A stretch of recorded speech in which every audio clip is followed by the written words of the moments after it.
Hello everyone, and welcome to Sphinx Rising. This is the 5th map from Stardate 20x7. Let me get something out of the way first. Sphinx Rising is one of my favorite levels in 20x7, and definitely the best one when it comes to ambience.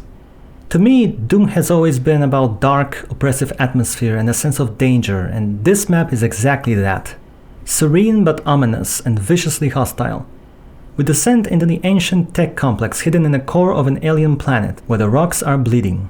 The progression of this level is relatively straightforward.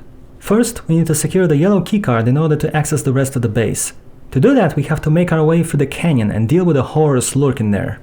Next, we have to descend even further and find the entrance to a dark corridor which contains a black keycard that opens a way towards the finale. Near the entrance to the corridor, we can also access a secret area that will eventually take us to a purple skull, which we can use to acquire the BFG. In a true 20x7 fashion, this secret is mandatory, as we cannot finish the map without the BFG. I find the majority of this level to be really hard but fun. Even difficult parts are enjoyable for some reason, and I like pretty much every encounter. Well, with one exception. If you have seen my Magnus video, then you might recall that the finale of that map almost drove me insane. Let's just say that the finale of Sphinx Rising gave me Magnus flashbacks, and believe me, I'm not exaggerating. I will talk more about it during the demo, but I'll give you the general idea of what we're dealing with. After unlocking the way with the black keycard, we get a megasphere and full cells, so we know something's up. In the corridor we see those peculiar columns. Purple, purple, red, purple, red, red. This is a sequence of the final encounter which takes place in this pentagon room. Each column represents a wave of monsters that teleport into the area.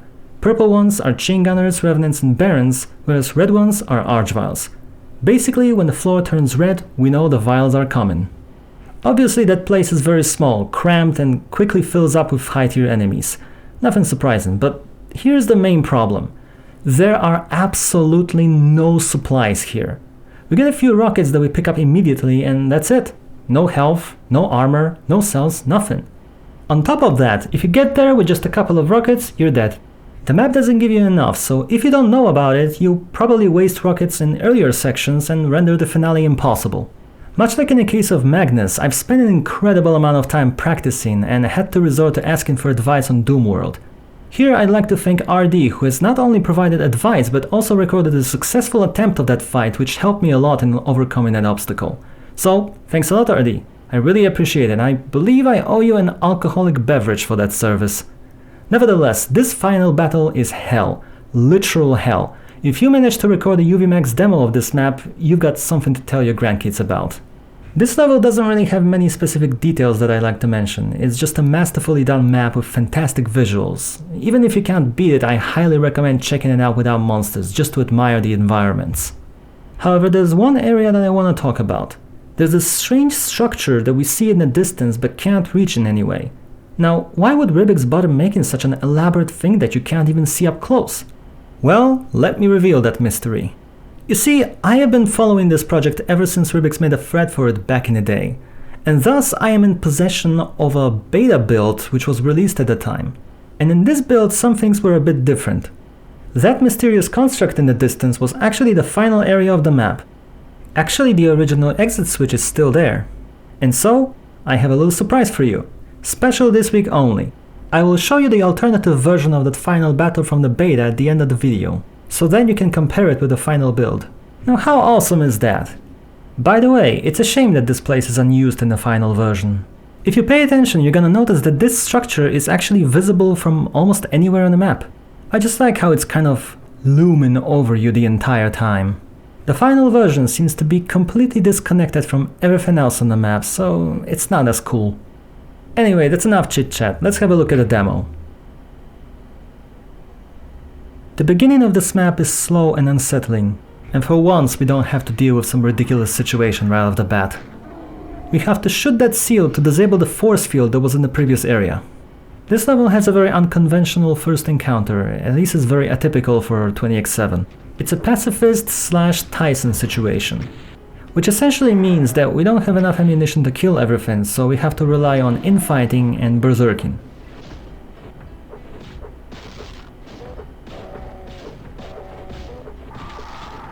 I waited with punching that chain gunner because I knew there was another unalerted revenant over there. I don't know about you, but I really like situations like this, where, you know, we have to use infighting for survival. Now, you may look at it and think that this is a bit tedious, but honestly, I never get tired of this section.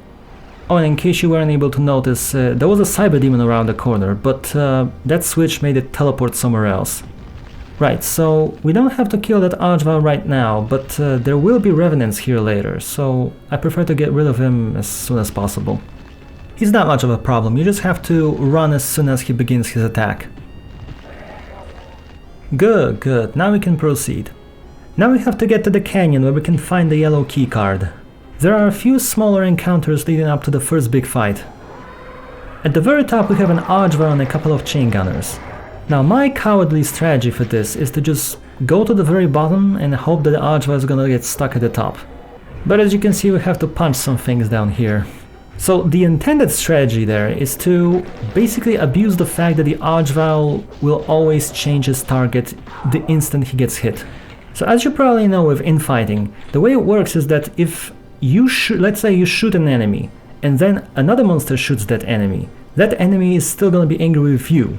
Because there's this period of time, which I'm not sure what it actually is, in which the monster is not gonna change the target. However, Archvile is the only enemy that will always change its target. So what you're supposed to do there is basically hide behind the Archvile and let the chain gunners shoot him.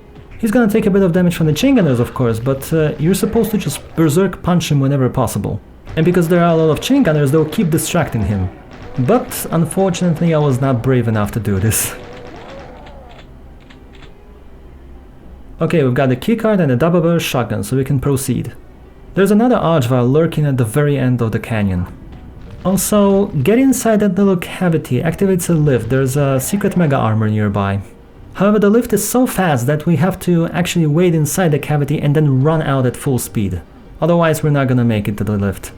Okay, so the next fight is pretty hardcore. There will be 3 groups of monsters. Cacodemons coming from the top, Revenants backed up by an Archvile coming from the cave, and also Barons backed up by a Cyber Demon from the other side of this canyon. Now, my strategy for this fight is a bit sloppy.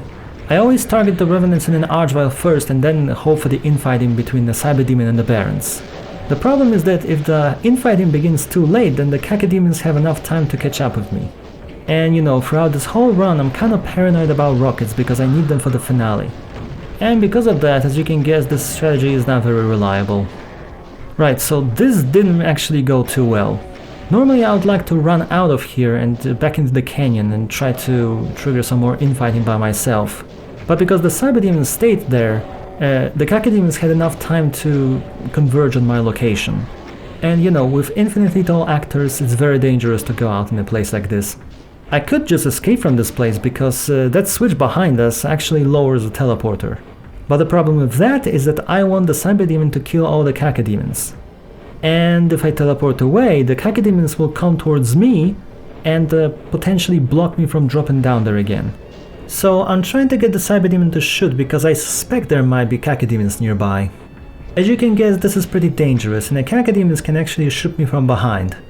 That's why I didn't lower the teleporter yet, because it provides some cover. But yeah, unfortunately this whole situation, like, this is not how it was supposed to go. I was really hoping that I could get this done quicker. And I have really mixed feelings about this, because if I could use the rockets freely, then I wouldn't have a problem with this situation. But I really want to save as much as possible for the finale. Okay, that rocket really scared me and I'm pretty low on health, so it's time to go. But thankfully I heard that a lot of Cacodemons got damaged by that. So right now I'm just gonna chill on this balcony and wait for the Cyber to kill all the Cacodemons. Well, most of them at least, because one of them is gonna get all the way up here. So yeah, that went poorly and I'm really not satisfied with this fight. But don't worry, the rest of the demo is better. Wait, what am I talking about? A lot of things went horribly wrong during this run. And you know, honestly, if it wasn't for the finale, I would have probably re-recorded this. I mean, I like this level enough that I don't get tired of playing it, but the finale is just too much for me.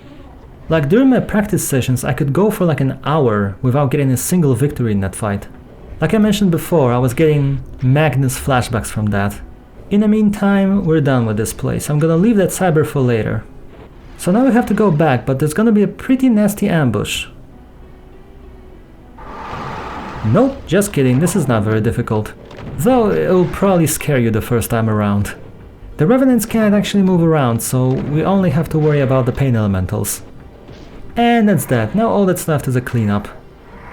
Man, I really love the music in this level. Now this is exactly the type of music that I want to hear when I play Doom. It really adds to the atmosphere of this level. Like I said in the intro, this is what I like, a level that just feels hostile. Like you're really somewhere where you're not supposed to be.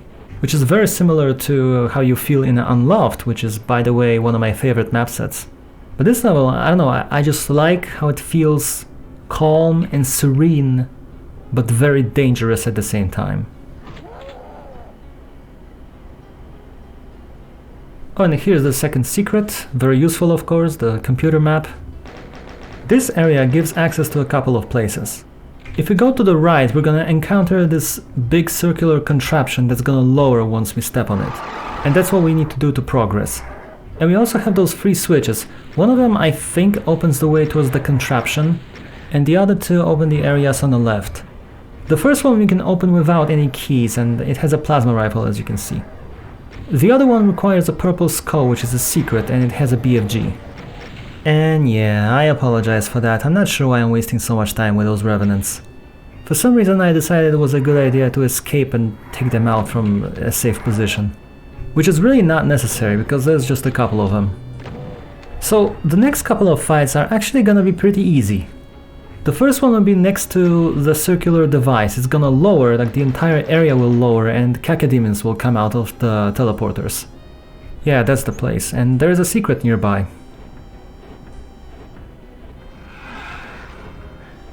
There's the Megasphere, and this level gives you a ton of Megaspheres for some reason. There are at least 4 or 5 from what I remember, that's quite a lot. And yeah, this encounter is pretty easy, we can block one of the teleporters by standing on it. Just wait it out until you get to the bottom. And at the bottom there are a lot of monsters, but that's actually also not a problem. See, there's a Cyber, a couple of Pain Elementals, but there's so much space that all in all this is pretty easy. Just run around, get everyone to infight, the only thing you really need to focus on are the Pain Elementals. Like in almost every fight involving a Cyber Demon, just get him to do all the work for you and then finish him off. There's a Soul Sphere. Like I said, this map gives you a lot of orbs. Which is interesting because 20x7 is notorious for not giving you enough health supplies. And I know I'm overthinking this, but this somehow makes the map a bit more disturbing. It just feels like something is really wrong when a Ribbiks map gives you so much health. It's like something really horrible is coming. Because I really don't think that Ribbiks overestimated the difficulty of this. Right, so unfortunately the next couple of minutes are gonna be pretty boring. There will be an Archval guarding the cell packs near the damaging sludge. Then we'll use the lift and deal with 3 more Archvals and then a couple of other monsters.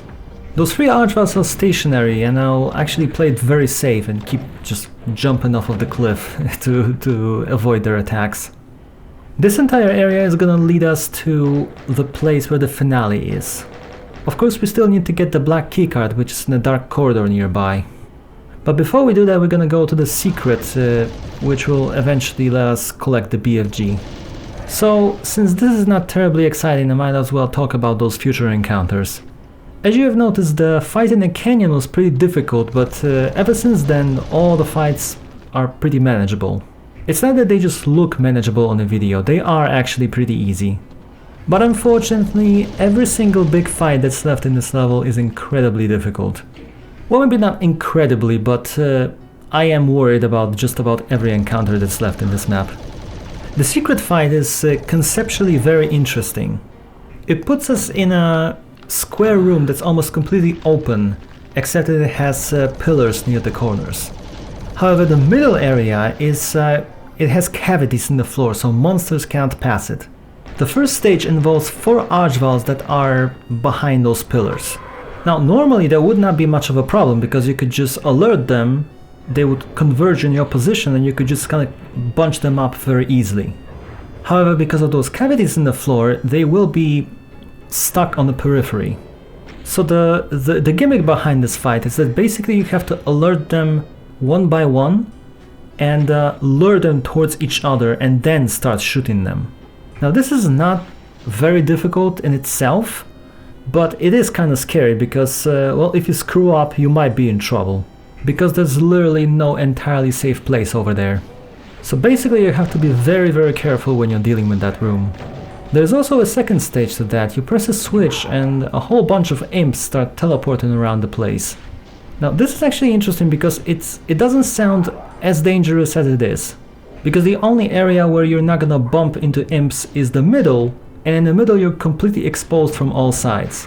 And honestly I like fights that use imps in such a way because it's such a low tier enemy, so it doesn't seem too dangerous, but they just keep chipping away your health. And that's the gate that leads to the dark corridor. But first we're gonna jump to the side and towards the secret teleporter. And here it is. You see, another megasphere. Yeah, so this is what you have to do. It's kind of scary because you want to lure one of the archviles to the other, but you don't want to alert that second archvile yet. So you have to stay close, but not too close. And eventually you can just run out and start blasting them with rockets. Yeah, I'm doing a really poor job here. But that's because I know there's this megasphere in the middle. And it actually doesn't really matter how much health you lose in this fight, because once we teleport out of here, we're gonna get yet another megasphere. Oh, and you can be sure that I'm gonna waste it just as fast as any other one. So yeah, this fight is actually pretty fun. I don't really like how the place looks, but gameplay wise it's pretty cool. And now we've got the imps. Actually, this is one of the few places in this map where I'm completely willing to use rockets. Once we teleport out of here, we're gonna end up in that place where there were 3 switches. We'll take the purple skull and immediately use it to open the area with the BFG. The BFG fight is not that bad, but unfortunately I do it really poorly. After that, we're gonna go take care of that cyber demon that we've left in the canyon, and then move towards the dark corridor. And the dark corridor fight is probably the most difficult for me except for the finale. I really don't have a very good strategy for it, and what I do there is incredibly risky. And by risky I mean stupid. And I mean it, it's really stupid, it's a complete dice roll. And of course it almost kills me, but that's fine, I survived anyway. There's the purple skull, and now it's time to secure the BFG. The BFG fight looks like this. There's a cyber demon on one side and a group of Hell Knights and Barons on the other. The Barons and the Hell Knights are also supported by 2 archviles, but they're facing away from us. So we cannot just attack the cyber, we have to get into infight with the goats. And then look for an opportune moment to take care of the archviles. It's a pretty simple but very cool concept. There's plenty of cover, so even if you screw up you can still redeem yourself. And that's good for me, because I actually performed really badly in this place. I don't know why, but for some reason I had a lot of trouble with this cyber demon. I'm gonna blame the length of the level, because after 14 minutes you're bound to make sloppy mistakes. At least that's what I keep telling myself. But also there's the fact that I'm pretty far into this level already, so I don't want to screw it up. And you know, it's a cyber demon, so technically one mistake and I'm dead. But still, I mean, what was that? That was horrible. I just can't find an opportunity to properly attack him with the BFG. You know the technique, right? You fire the BFG when he launches the second rocket, and then run up to him after he fires the third one. More or less like that. Okay, so right now let's go take care of the cyber demon that we've left in the canyon. So let's talk about the next fight. We walk through this large corridor that gets darker and darker, and eventually we kind of warp into an alternative version of it. And that's pretty cool. The alternative version is kind of red and bloody and hellish. So that place is a complete mess. I'm really not sure how is it supposed to be played. We start at the bottom with 3 pain elementals next to us, and there's just a giant horde of monsters blocking the exit. There are imps, knights, revenants, archviles, and then a swarm of cacodemons comes from the other side. And to top it up, there's a cyber demon at the bottom. From what I've seen, people usually try to break towards the middle and then kind of defend themselves for a while. But I couldn't get it right, so instead I'm playing the Russian roulette. I'm gonna pre-fire the BFG before teleporting, and then try to destroy the cyber demon before he kills me. Then I'm gonna try to defend myself in his monster closet. Now this plan is just as stupid and ridiculous as it sounds. I mean, you can see for yourself. So it worked out relatively well here, but there was every chance in the world that the Cyber Demon would just kill me outright. Now, the good thing about this situation is that we don't really have to be concerned about cells, because we're gonna get full cells before the finale anyway. The problem, however, is, and this is actually something that happened to me, after we get out of this place, we're gonna have to run through damaging floor. So if you are very low on health, you might not be able to make it. So yeah, during one of my attempts, I got up to this point, but I had like 5% health, and there was no way I could survive the damaging floor. So I cannot just survive, I have to survive with at least a little bit of health. But as you can see, I'm already down to 25, so it's not looking good. Yeah, so from what I've seen from other demos, people usually try to get like near the middle, and then they kind of fight both sides at the same time. And I don't know, like to me it seems like there's so much that can go wrong there that I might as well just try to do my stupid strategy. Because it's not like you have cover over there, you're still exposed from both sides. Well, there is that cyber that's probably gonna make everyone in the lower section of the corridor angry with him, but still. So the bottom line is that I couldn't reliably do this, so I was like, okay, I'm just gonna take a gamble with the cyber. I'm being really careful here, but you know, I cannot afford to lose any more health. Also, once we get to the top, there will be like, I don't remember, 5 or 8 Archvals there? But thankfully that's not a problem, because there's a monster blocking line there, and they cannot just run into this corridor and resurrect everyone. It's just a way to prevent you from rushing towards the exit. And of course I'm gonna be very slow and very methodical here, because at this point I'm really nervous. Anyway, so you might be wondering, how long did it take me to record this demo? Well, if you read the thread on Doomworld, you probably already know. In fact, you might have seen the demo like half a year ago, because that's when I posted it. So I don't always count how many attempts it takes me to beat the level, but sometimes I'm curious. I don't think I've been counting for other levels in 20x7, but I have been counting for this one. So it took me 2 days worth of attempts, and this demo is the 207th attempt. So yeah, it's quite a lot actually. But you know, 200 attempts over 2 days, you can probably guess that most of those attempts were pretty short. But it's still not as many as for Veilitz. For Veilitz was, I don't know, a couple hundred, I don't remember the exact count. And it certainly didn't take as many hours as Magnus. But the finale in Magnus was, I don't even want to think about it. If you can do the finale of Magnus reliably, then you are on a completely different level. A level that I can probably never hope to achieve. You know, I'm not the best Doom player in the world, you know, I just keep trying, and sometimes I succeed. I think I've managed to do a UVMax playthrough of every level that I wanted to beat without dying. But you know, in my case, I only do UVMax playthroughs like that for levels that I really care about. I don't look up like the hardest levels ever trying to beat them, because that's not fun for me. I've seen some of those extreme levels that people do nowadays, and I just look at the demo and I'm like, nope, no thanks, I'm good, I don't need to play this. Okay, so right now I'm trying to think of the quickest way to get through the sludge. And by the way, it's finally that time! The final battle of Sphinx Rising. One of the hardest things I've ever beaten in Doom, hands down. Oh boy, where do I start? Do your best not to get swamped, try to keep the enemies on one side, coming from one direction, and if they come from the other direction, and they will, just adapt to the situation, see what you can do about it. If it's a chain gunner, then just kill him. If it's a revenant, then try to just kind of wiggle around and maybe you'll trigger the punch that you can avoid. Oh yeah, and don't be afraid to move around. That was my mistake for the longest time. Because I thought that I could keep the enemies coming from one direction if I just stay in one place, but that doesn't really work like that. Your primary targets should be Barons, and you just absolutely have to utilize splash damage as much as possible. Oh, and now the floor turns red, the Archvals are coming. Very important, do not use the BFG on anything other than Archvals unless you absolutely have to. Because you get 4 Archvals, then you get 4 Archvals, and then you get 6 Archvals at the end. And there are no spare cells here, 600 is all that you have. Okay, so far it's not looking great, I have less than 100 health and I missed one of the BFG shots. And you can see I'm burning through the ammunition like crazy. If I didn't bring extra rockets, then I would be dead. So yeah, like I said, it's difficult, but try to shoot in such a way that you get the most out of the splash damage.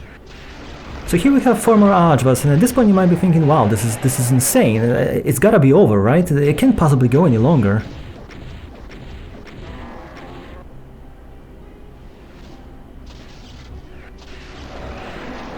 you have 6 more Archvas. This is such a precise fight, like you need to know exactly how many cells you can spend on each wave. Not to mention surviving all the Barons and Revenants. You know, I wish there was a bit more time, just a bit more time between the waves, that would have made it more fun. Because as it is, it's just pure insanity. So yeah, I hope you enjoyed watching me suffer for this. Still an amazing level, phenomenal atmosphere. Easily one of my favorites in 20x7. So yeah, that's about it. Oh, and stay tuned for the bonus footage of the alternative beta version of the finale.